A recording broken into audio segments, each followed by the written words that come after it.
میں اس کو پردے کا نام نہیں دیتا اس لیے کہ یہ لفظ قرآن نے استعمال نہیں کیا، یہ لفظ خدا کے پیغمبر نے بھی کبھی استعمال نہیں کیا۔ سلامتی ہے ان آنکھوں پہ جو ہدایت پہ نظریں جمائے بیٹھی ہیں، ان کانوں پہ جو ذکر خیر کے منتظر رہتے ہیں، اور ان قدموں پہ جو ہدایت کی راہ پہ گامزن ہیں۔ سوال ہے جی عورتوں کے متعلق ان کے پردے کے حوالے سے، میں چاہتا ہوں بتا دیجئے گا کہ دینی لحاظ سے کیا چیز ہے جو اللہ کو مطلوب ہے، لازم ہے، اور عام طور پہ ہم یہ دیکھتے ہیں کہ وہ خواتین جو مذہب سے محبت بھی رکھتی ہیں لیکن ایک مذہبی تصورات جو پردے اور برقعے اور ان کا بتایا جاتا ہے اس پہ عمل بھی نہیں کر سکتے، عملی زندگی میں تو گلٹ کانشیسنس بھی ہوتی ہے۔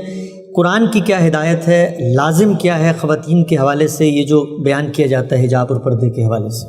میں نے تو اس موضوع پر بہت گفتگویں کی ہیں اور پہلے اجمالی جوابات برسوں دیے ہیں، پھر جب یہ اندازہ ہوا کہ لوگ اس پورے استدلال یا ریزننگ کو نہیں سمجھ پا رہے تو اب جو اعتراضات کی سیریز ہے اس میں کئی نشستوں میں اس پر گفتگو کی ہے۔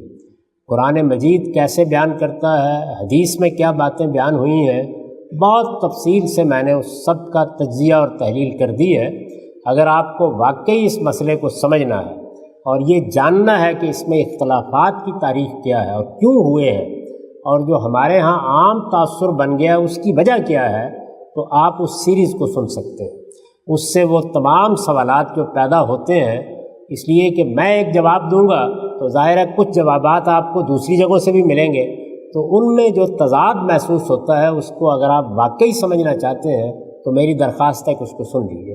اس میں بہت تفصیل سے میں نے انالیسز کر دیا ہے، بتا دیا ہے، مختصر جواب دے رہا ہوں، اور وہ یہ ہے کہ اللہ تعالیٰ نے قرآن مجید کی سورہ نور میں ہمیں یہ بتایا ہے کہ اللہ کے پیش نظر یہ ہے کہ تمہارے جنسی معاملات میں بھی آخری درجے کی پاکیزگی رہے۔ میں نے ابھی آپ کو بتایا کہ دین کی پوری ہدایت کا ہدف کیا ہے، پیوریفیکیشن، پاکیزگی، تو اس معاملے میں بھی ہمارا دین پاکیزگی کا تقاضا کرتا ہے۔ اس پاکیزگی کو سوسائٹی میں قائم رکھنے کے لیے کچھ ہدایات کی ہیں، اور وہ مردوں کو بھی کی ہیں، عورتوں کو بھی کی ہیں۔ میں اس کو پردے کا نام نہیں دیتا اس لیے کہ یہ لفظ قرآن نے استعمال نہیں کیا، یہ لفظ خدا کے پیغمبر نے بھی کبھی استعمال نہیں کیا۔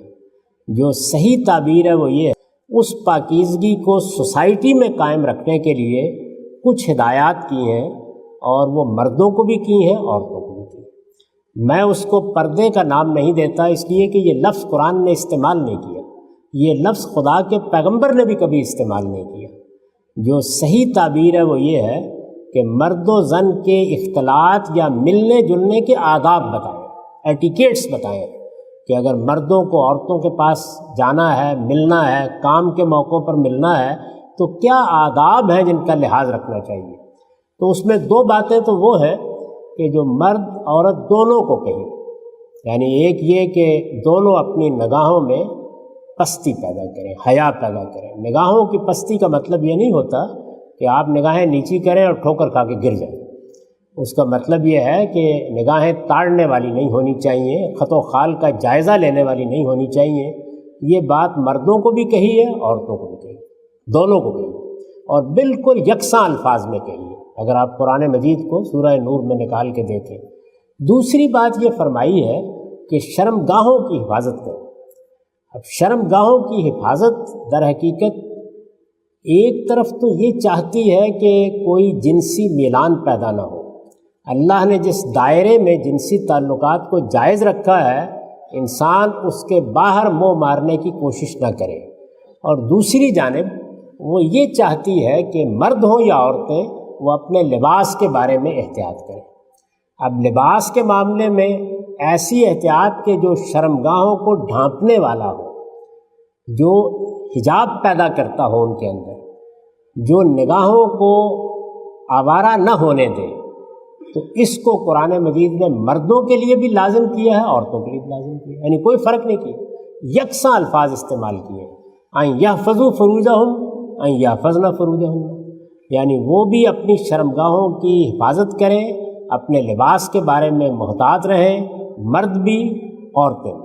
اور تیسری بات ہے جو اصل میں صرف عورتوں کو کہی ہے، اور وہ یہ ہے کہ وہ چونکہ اس کی شائق ہوتی ہیں کہ وہ آرائش کریں، زیب و زینت کریں، تقریبات میں بھی، عام حالات میں بھی، تو اگر انہوں نے کوئی غیر معمولی زیب و زینت کیا ہوا ہے تو اس کی نمائش نہ کریں۔